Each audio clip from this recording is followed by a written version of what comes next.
awesome parents, mommies and daddies. Welcome to Glitzzy Mom and welcome to a new video. So for this video, I'm going to share with you our curriculum for this coming school year. So the start of their school year for grade 1 will be July. So I already have most of her books that she will use for this incoming school year that I will also share with you in this video. So if you're interested to know this one, just keep on watching and just click on the subscribe button and like this video. So let's go. Try to link everything below in the description box, including the pricing of each. In this video, I'm just going to show with you the resources. So Sofia is 6 years old and she's incoming grade 1. She just finished Kinder 2 with Chosen Homeschool, and she's continuing with Chosen Homeschool grade 1 under Independent Learners SPED. So she is riding the spectrum. So for grade 1, they have a new program which is SPED. But that would be for another video. For this video, I already have most of her books because I already have an idea of her curriculum this coming grade 1. So the main curriculum will be still DepEd standard. So I have a mix of Sofia's learning style and then the DepEd standard books, the usual. So I have some, first I grouped them on how I chose them. So first, this is not an overnight thing. I researched and I checked which one will match her best because grade school is a bit different from kindergarten. So first, the first books that I looked for and researched are her main books, main workbooks, meaning the workbooks that will match her learning style. So Sofia is all about the colors. So first she can comprehend using colors. In Kinder 2, she used the Scholastic workbook, But for grade 1, since I checked and the Scholastic workbook for grade 1 will not really match what we need, I switched to TinkerActive and BrainQuest. So TinkerActive, this is a new one. So I have a Science TinkerActive for grade 1 and Math TinkerActive for grade 1 and English TinkerActive for grade 1. If you want to see the flip through, I have a video. I'll link a video here, and then you can check it separately for the flip through if you want to see details on what's inside. I chose this because of the colors, very colorful, and also this supports the STEM approach, wherein there are projects inside that needed to do, and there are characters also. So this is something that Sofia will really enjoy. She needs to enjoy the book, the workbooks, the lessons for her to be able to understand it. So this will match her perfectly. There are also rewards here, so it supports STEMs, and it also has reward stickers and very colorful, and the writings are also big. That's important. If it's too small, Sofia will not even bother looking at it, especially if it's a new lesson. So TinkerActive, I chose this one for her main workbook. Mostly I check the curriculum will match this one, although not everything. That's why I still have other resources. So I'm using TinkerActive for grade 1, and I also got BrainQuest as also part of her main workbook. The reason being is that as fun as this is and as interactive as this one, the most of the topics will just have one page 2 pages, but I need more. If I need more resources for each lesson, and that's why I bought BrainQuest. And the TinkerActive, 1 book, 1 subject. But for BrainQuest, you already have additional ones that covers it. So there's phonics, spelling, reading, language arts, sequencing, and all sorts. So this is more complete in terms of all the learning faculties that she needs. It's also colorful, and the writings are also big. Again, that's important. The colors and the writings are big. There. So she will enjoy this one. And for she's kinder 2 of pre-K and kinder, she's doing the Kumon thinking skills, and I didn't find any Kumon thinking skills higher than kindergarten. So this one, there are also thinking skills here, but for more I think higher level or more mature. So she needs that for grade 1.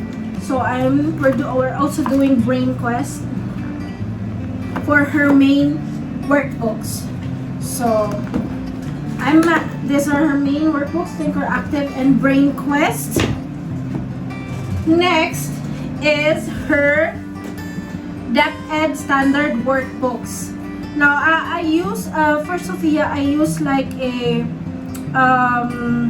arrow approach, wherein for new topics, like for penetrating her brain of the new topics, I need her learning style for to reach her, for the information to reach her.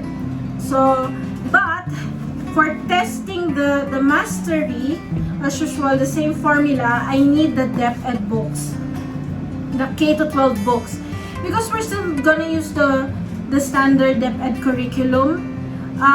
So I still need this, and she needs to be able to transfer her knowledge from how she learns. So that's her preference. She still need to be able to, she needs to transfer it to the more general. She needs to generalize the knowledge using materials that's not in her learning style, but matches perfectly on DepEd curriculum, the K-12 curriculum. So I have here Jumpstart, Science, Jumpstart Mathematics, and Jumpstart English. I prefer Jumpstart versus Leap Ahead, which she used last kindergarten. If you want to see her resources before grade 1, like pre-K and kinder, I'm going to link the video here. You can watch that video. For this one, the Jumpstart, it's more comprehensive and it matched better sa DepEd curriculum, but it's black and white. So if a topic is not familiar with kay Sofia and she hasn't mastered it yet, meaning she hasn't fully absorbed the lesson, she will not comprehend this. It's black and white, and the letters are small. Look. But even though ganun siya, kailangan ko pa rin i-make sure na ma-generalize niya yung knowledge using this. So kahit hindi siya comfortable dito, if she already knows it, she will be able to answer this, or we will be able to use this. So if you compare this one, the letters are small, it's black and white. So this is science, and you compare the TinkerActive Science.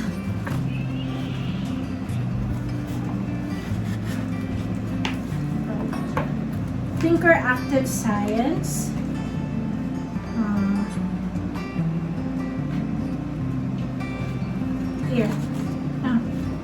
Here.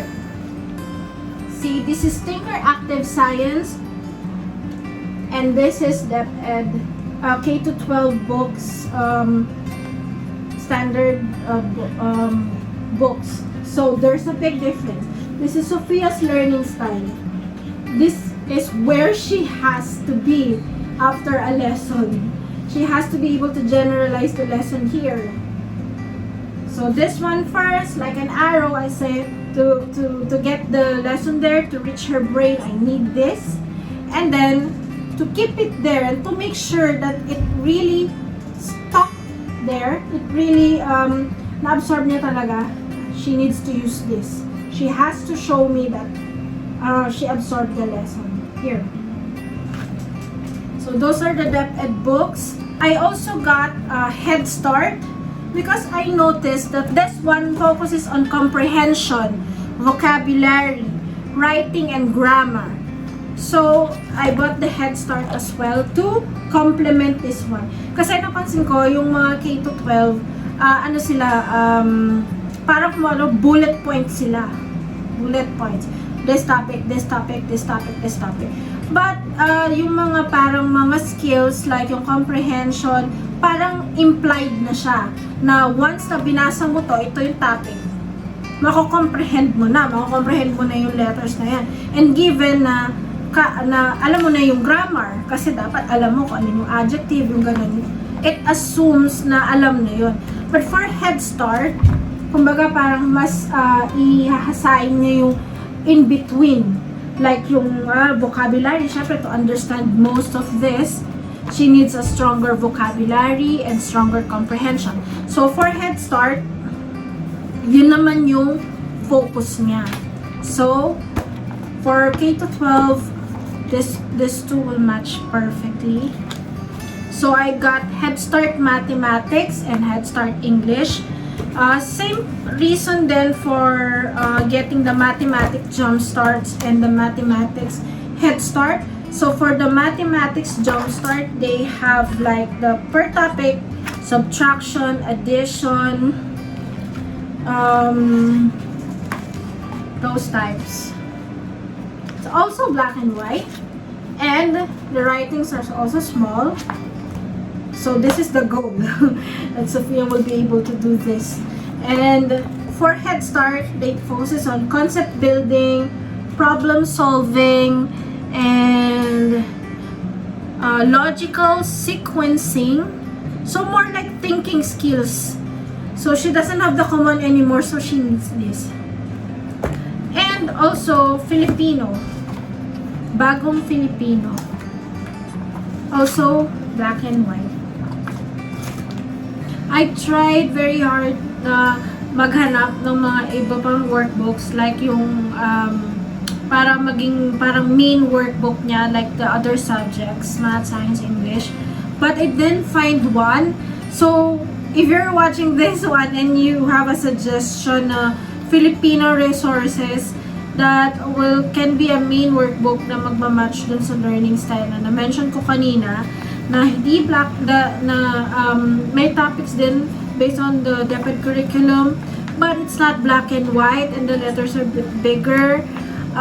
Let me know in the comments below because I also need a main workbook for this one. But if we can, if wala, then I will try to use this as her main workbook for Filipino. So if you know something, you guys have suggestions, you just put it in the comment section, and then I will check it out, and hopefully I'll have also a main workbook for the Filipino subject.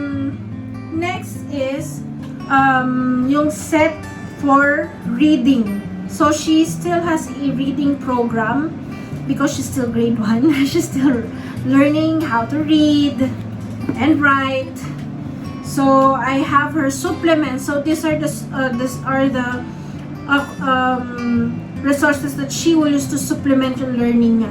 Like for writing, all of these workbooks, the main workbooks and the main workbooks and the DepEd workbooks, it assumes that she can already write well. She can already write for her level. and she can already comprehend and read already. So for that, I got her reading programs. So I got her the Bob books. So nung araw, nung time natin, ito yung SRA. So I got her the Bob books. So again, this I got from a resource from an FB group. I'll link the videos that I made of these resources when I got them. So this is the Bob Books reading program, like the SRA nung time natin. And these are the books, the readers. And then this is already a whole reading curriculum, because aside from the books, they already have the workbooks. So she's doing this one for this school year, the Bob books, workbooks, and the readers. This is her reading curriculum, reading program curriculum, to strengthen her reading and comprehension. And also writings. She has she's going to do the Kumon grade 1 writing program, writing curriculum. So aside from this, she has the kid starter journals that she's currently using. So this one is to give her more support on her writing. So these are the for writing. And of course, she has supplementary for Filipino reading. English is doing a Bob Books reading program, but the Filipinos, she's still doing the pre-A Wikahon. She's still not. She's doing the Wikahon for the reading program for grade 1. She started already, now kindergarten, but she's going to continue using this. It's like an SRA. So you have it is also a whole curriculum in itself. You have the Gabay sa Guro, and you have the Talaan ng Sagot. And then you have the readers per level. And you also have the answer keys per level. So that's for Filipino. She's gonna do that for her comprehension, reading comprehension and reading practice for the Filipino subject. So that's her Filipino curriculum. And also she has supplementaries. So we're doing flashcards this year. So we have the BrainQuest grade 1 that she's doing per day, 750 questions and answers to challenge the mind. So this BrainQuest flashcards, deck 1, deck 2, it's just a series of questions that you can ask, that I can ask her randomly, or before a lesson, before a session, or any parts of the day. We're homeschooling, so any parts of the day I can ask her, and then she can give me the answer. These are knowledge that I think generally she should know by grade 1, the end of grade 1. So this one, for example, this one, it says take the word pan and add the word cake. What new word do you get? So the answer would be pancake. So the answer would be pancake, or add 22 plus 7.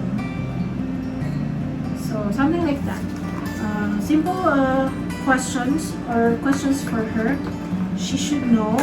And also, that will supplement the BrainQuest workbook that I have. And also the math flashcard. I chose the Sylvan math flashcards. So it's just some flashcards of addition, subtraction, fractions, money, and all sorts. So this is a math flashcard. Every session when we start, we'll have one flashcard during the math subject, just to so that she can practice answering without a pen and paper, or even if there's a pen and paper, she's going to be asked like random questions, flashcards. She will be comfortable with that. I need her to be comfortable yung tinatanong and then sumasagot siya. And the other supplement for science, there's I have the Usborne Look Inside Science. So this is also more of a learning style also. It's colorful and it's flip. You can open, it's new so I cannot open. So you can flip it. It's a flaps to lift books, science, and then also human body, because there I think this grade 1 they will have like the body parts and the body systems of the body, like the circulatory and all those sorts. If you're just gonna tell Sofia about that and she cannot see it, it will be difficult for her to understand. So she has two for the human body because it's something that she cannot see. But I got her this book so she can touch it. It makes it parang real in 3D, so she can touch it when we're learning the system. I'm not gonna focus on the words muna kasi she's grade 1, but I bought this book for this one, for the 3D representation of each body part, internal organ, and aside that, it also has stickers. So for the systems which we can use, this is the Montessori method for the human body. So she will understand it more even if she cannot see it live. So she has the stickers to use. She used the Montessori method extensively when she was in pre-K and some in kindergarten. That's a good resource. And then Usborne for math, we also have a supplementary. This one is the times table Usborne. For multiplication, because grade 1 already has multiplication, it is colorful, it is interactive, she has flaps for the multiplication table. Naghahanda na ako because I know it will be difficult to teach her multiplication and division. But I'm using the Usborne, this one, for colorful representation. And I'm also using the Montessori manipulatives for multiplication and division, para can support her learning. She always needs something tangible. Also, she's doing Kumon for multiplication, subtraction, subtraction, and word problems, grade 1 Kumon. I like the Kumon approach. From pre-K, kindergarten, she has workbooks and curriculum from Kumon. I'm also incorporating that ngayong grade 1 to support yung mga I think na magiging parang difficult for her to process na mga topics, word problems, because this combines comprehension, reading, and numerical ability, and sometimes medyo mahirap kay Sofia na pagsabay-sabihin yun.